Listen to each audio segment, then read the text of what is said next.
එකසේනා හදේසියුම් දහරා නැවතිලා නැවතිලානේ.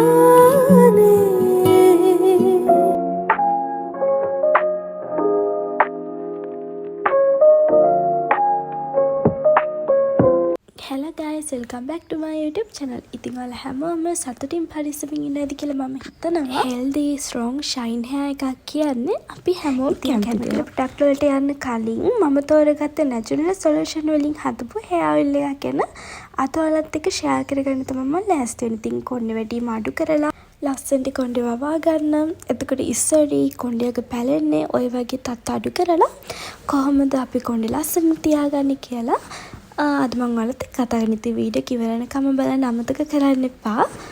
මේකට ඕන කරන බෙහෙත් ඖෂධ ටිකක් හොයාගන්න මම අපේ අම්මත් එක්ක තමයි දැන් ඇවිල්ලා ඉන්නේ. මේ ඖෂධ හොයාගන්න ඉතින් මම තාම හරියට දන්නේ නැහැ හින්දා අම්මා තමයි ටික හොයලා දෙන්නේ. අපිට මේකට කරපිංචා, කීකිරින්දිය, බෙහෙත් කොටු කළ, එතකොට මුකුණු වැන්න වලට මම අරගෙන තියෙන අර වෙල් මුකුණු වැන්න කියන්නේ අන්න ඒවා. ඒත් එකම තව වදකොළ, ඒත් එකම වදමල්. මේ වදකොළ වදමල් ඒවර පොකුරු වද ගහකින් ගන්න පුළුවන් නම් හොඳයි. ඔයාලට හොයාගන්න පුළුවන්. ඉතින් ඔයාලට ගන්න පුළුවන්. මම උළුහාල් ටිකක් වැඩිපුර අරන් තියෙනවා. මොකද මගේ ස්කැල්ප් එක චුට්ටක් ඩ්‍රයි. ඒ හින්දා අය උළුහාල්, රෝස්මෙරි, කළුදුරු ඔය ටික තමයි ඕනේ.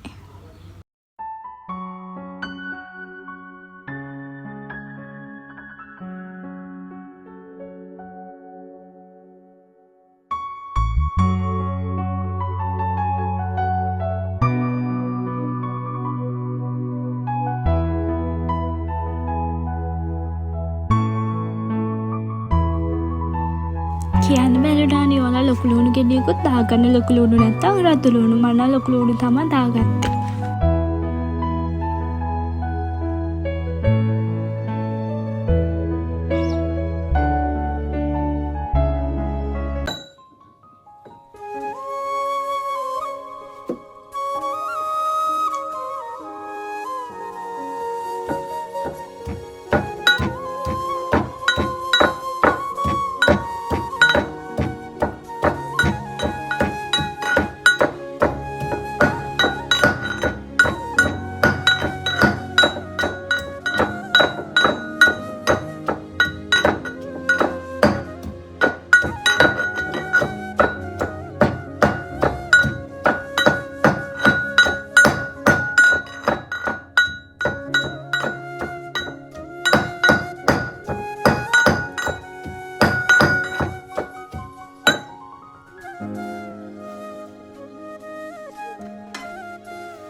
අපි වෙන්වෙන්ව කරපිංචා, එතකොට ලොකු ලුණු, ගොටු කර, මුකුණු වැන්න ඔය හැමදේම කොටා ගන්න ඕනේ. සමහර කට්ටිය නම් මේක එකටම දාලා කොටනවා. හැබැයි මම එහෙම කරන්න ගියේ නෑ. මොකද අය සමහර ඒවා තියෙනවා තෙල් වලට දාපු ගමන් පිච්චිලා යනවා. ඒතකොට තම සමහර ඒවා තියෙනවා ටික වෙලාවක් තියන්න ඕනේ. ඉතින් ඒ හින්දා මම මෙන්න මේ විදිහට වෙනම ඒ හැමදේම අර හොන්තර වුණත් චුට්ටක් කොටා ගත්තා. ඊට පස්සේ පොල් තෙල් දා ගන්න ඕනේ. පොල් තෙල් ඉස්සරෝම අපි තෙල් රත් කරන එකට දාලා මෙන්න මේ විදිහට හොඳට පොල් තෙල් ටික රත් වෙලා දුම් දාලා මැදින් බුබුලු එහෙම දාලා ඒ කියන්නේ හොඳටම රත් වෙනකන් ඒ ටික රත් කර ගන්න ඕනේ. ඉතින් ඊට පස්සේ ඉස්සරෝම ලුණු ටික දාලා ඒක ටික වෙලාවක් තියලා අනිත් ඖෂධ ටික දා ගන්න ඕනේ. දාලා විනාඩි 5ක් 10ක් විතර ගොඩාක් අඩු ගින්දරේ අපි මේ ටික ඔක්කොම තෙල්ලුත් එක්ක බැද ගන්න ඕනේ. තමයි මේ තෙල් හදන්න ගන්න භාජනේ තෙල් හදන්න විතරක්ම ගන්නවා නම් හොඳයි. මෙන්න මේ භාජනේ තමයි අපේ ගෙදර මම දන්න දවස්වල ඉඳන්ම තෙල් හදන්න. ඉතින් මේකේ වෙන ඉඳුල් කෑම බීම එහෙම මොකුත් හදන්නේ නැහැ. මේක තෙල් හදන්න ඒ වගේ දේවල් වලට තමයි අයින් කරලා තියෙන්නේ. ඉතින් ඒ හින්දා මේකට ලුණු ඒ වගේ ඉඳුල් මිශ්‍ර වෙලා නැහැ. ඉතින් ඔයාලා පුළුවන් තරම් පිරිසිදු භාජනයක් ගන්න. එතකොට තව කට්ටිය කියනවා අර තඹ භාජන තියෙන්නේ. තඹ භාජන වලත් තෙල් හදන්න හොඳයි කියලා. ඉතින් ඇත්තටම ඒක නම් මම දන්නේ නැහැ. අපි ඒකට මෙන්න මේකක තමයි හදන්නේ. මේ විදිහට ඉතින් අපිට බලා ගන්න පුළුවන්. අර තෙලුත් එක්ක අර ඖෂධ එහෙම ඔක්කොම එකතු වෙලා බැදෙනවා.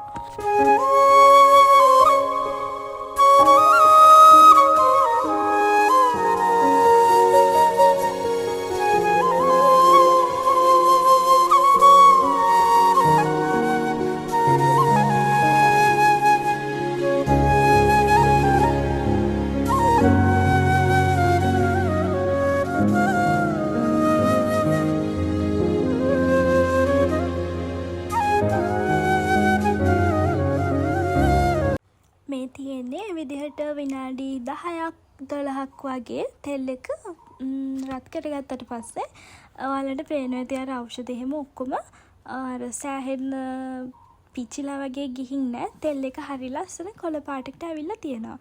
ඊට පස්සේ තමයි අපේ තෙල් එකේ අවසානම අදියර පටන් ගන්නෙ.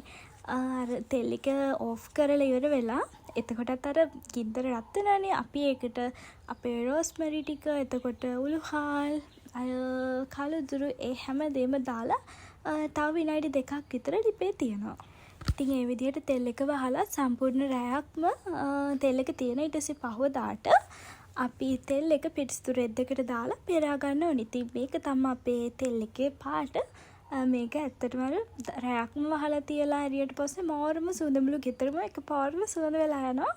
ඉතින් ඔයාලත් ඔයාලගේ කොණ්ඩේ ප්‍රශ්න වලට මේ ඔයිල් එක පාවිච්චි කරලා බලන්න කියලා මම ආදරෙන් මතක් කරනවා. මේකත් කියන්න ඕනේ මම ගොඩාක් කොණ්ඩේ දිගට වවන කෙනෙක් නෙමෙයි. හැබැයි තියෙන කොණ්ඩේ මේන්ටේන් කරන සාමාන්‍ය ඔයිල් එකකින් පොඩ්ඩක් හරි පල්ලෙහාට වැවුනහම මම කරන්නේ කපලා දාන එක. අර මගේ පහසුවට මම වැඩි කොණ්ඩේ දිගට වවන්නේ. ඉතින් ඔයාලා මේ තෙල් එක try කරලා බලන්න. ඉතින් ඔයාලගේ personal results එක අනිවාර්යෙන් පළවෙනි කමෙන්ට් එකක් දාගෙන යන්න අමතක කරන්න එපා. ඉතින් ඔයාලගේ hair care tips තියෙනවා නම් ඒවත් පළවෙනි කමෙන්ට් කරගෙන යන්න. ඉතින් තවත් දවසක අලුත් වීඩියෝ එකකින් හම්බ වෙනකන් ඔයාලා හැමෝම සතුටින් පරිස්සමින් ඉන්න. මං ගිහින් එන්නම්. bye bye.